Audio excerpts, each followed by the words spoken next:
Shalom, this is Yair Davidi from Jerusalem, the capital of Israel, speaking to you on behalf of Brit Am Hebrew Nations. Today we are about to discuss the book of Proverbs chapter 13. We are here concerned with the first 7 verses, Proverbs 13 verses 1 to 7. The book of Proverbs was written by King Solomon. King Solomon was the king of Israel and Judah.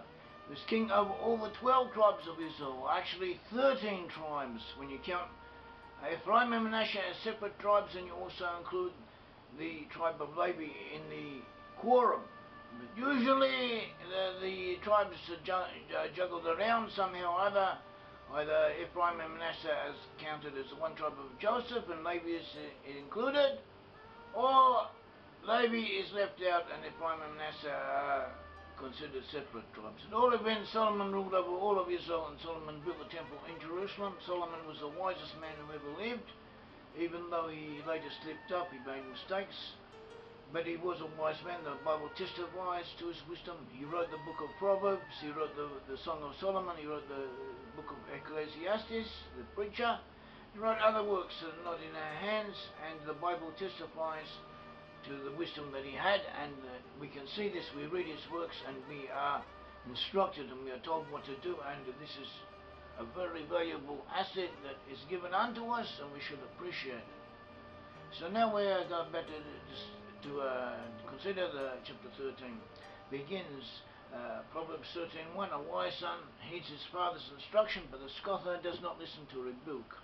A wise son heeds his father's instruction. In Hebrew, it says bin hacham, a wise son, instruction, reproof, musa, av.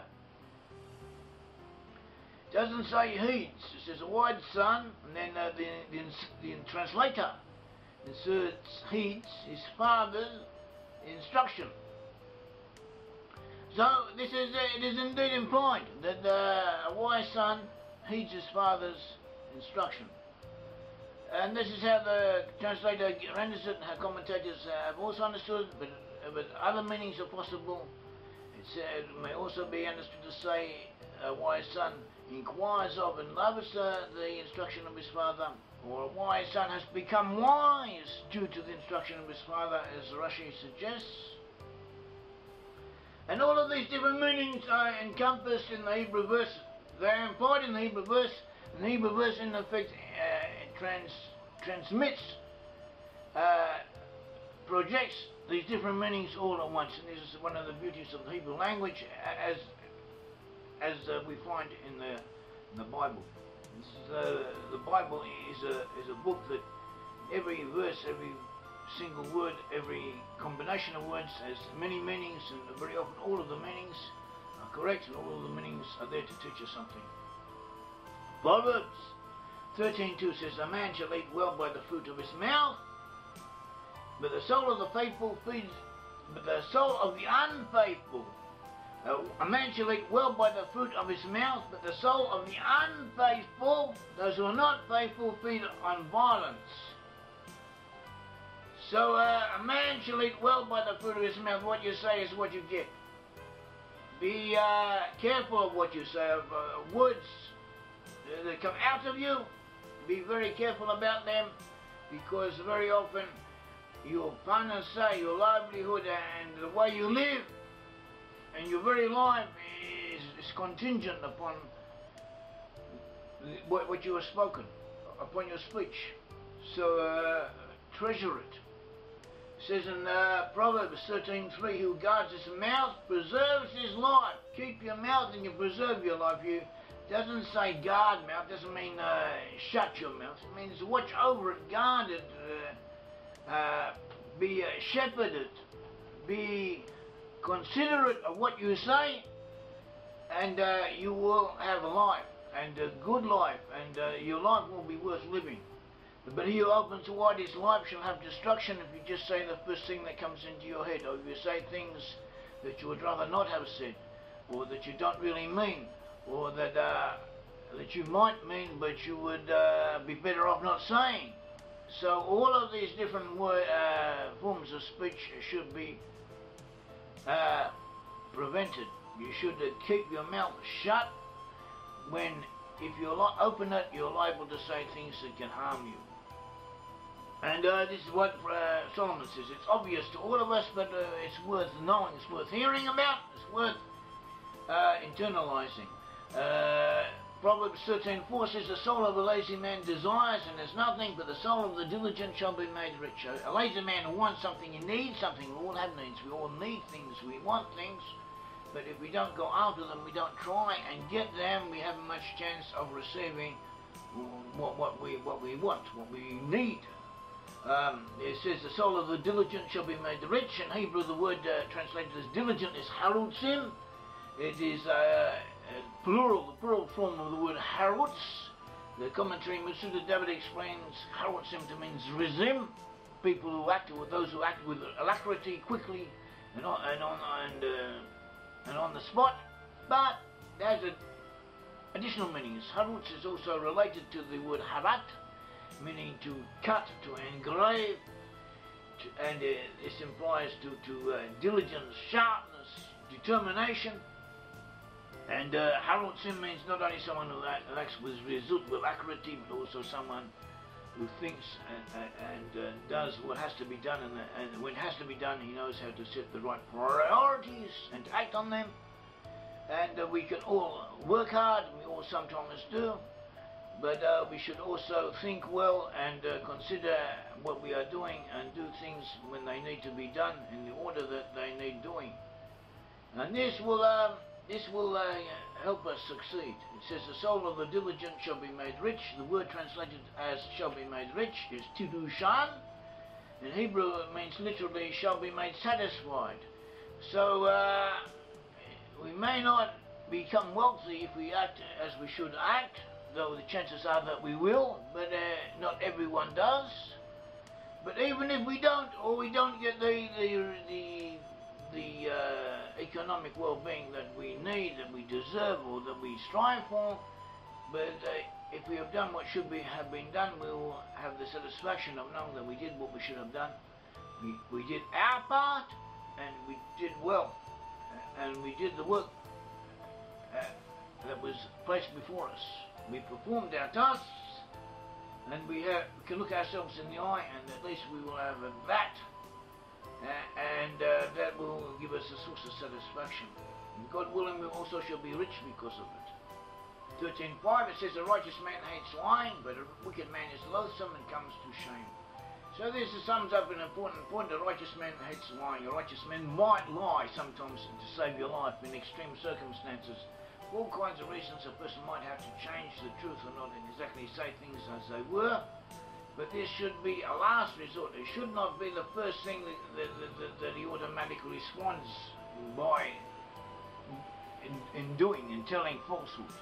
No, it should be the last thing in the world. And it should only be done on very rare occasions and in very dire circumstances. Should hate lying, endeavour to tell the truth all the time as much as possible, and endeavour to make it second nature to you. And very often we have gotten into the rut or into force of circumstances through the people we hang out with, through our neighbours, through our family, I don't know, through everything around us, that we sometimes automatically say things that are not exactly so, that are inaccurate, that border on lies. And we should avoid this. We should have the opposite tendency to always tell the truth and always be exact and precise and reliable in what we say. And it also says a wicked man is loathsome and comes to shame. The words translated as loathsome and comes to shame are yavish, v'yapir, and they may also, or perhaps preferably, be translated as saying they will cause rottenness, corruption and dishonour. A wicked person does wicked things. He causes wickedness, he causes dishonour, he causes corruption, he causes things to rot. And very often we have the mistake. People have the mistake of thinking, when they're faced with temptation or faced with circumstances of having the option of doing something they would not normally do, which should not be done. They have the thought that they do it. They'll do it and then get back to their life. They'll leave it behind them. It doesn't unfortunately work that way. You are what you do, and it's liable to stay with you, and it's liable to cause you to act badly in other circumstances over which you have no control, or over which the control escapes you. In other words, if by free choice you do a bad thing, you're liable to cause a certain dynamism in your personality or in the external circumstances or the internal reality of yourself that against your will you do or cause bad things to happen that you would not want them to, you would not want this to be the case. So you should be aware of this from the beginning, before you do something that is liable to entrap you. Be aware of it, be aware of the consequences, and avoid it. Proverbs 13:7 says, "As one who makes himself rich, it has nothing, and one who makes himself poor, it has great riches." So you may get rich by not putting out money for things that should be paid for. There's one who makes himself rich, that it has nothing. He makes himself rich. This may also be considered relatively speaking, not necessarily rich in the sense of becoming a millionaire and becoming enormously wealthy, but relatively speaking, more money than he would previously have. So he doesn't give charity, he doesn't help others, so he doesn't pay money that he should pay, or he doesn't do what should be done with the money. He keeps it for himself, so relatively speaking, he has more money than he would otherwise would have, but he has nothing. He has gained nothing from it. On the other hand, you have a person who puts out money, who gives charity, who helps others, who does things beyond which he is strictly speaking obligated to do, but he creates things. And at the end of the day, he has less money than he would have had if he had not have done those things, but he also has what has been done. He has the good things, he has this richness in his hand. This is what we are here for. We are here to do as well as we can, in the short time that we can, or the long time we can, as long as we can, as well as we can. And this is what King Solomon keeps on telling us, for our own good. And that's what it is. The Bible is the source of life, and King Solomon has advice that can help us go in the paths that the Bible wants us to go in. Thank you very much. This is Yair Davidi, and I've been speaking to you from Jerusalem, the capital of Israel, and I've been speaking to you on behalf of Brit and Hebrew nations. Thank you. May God bless all.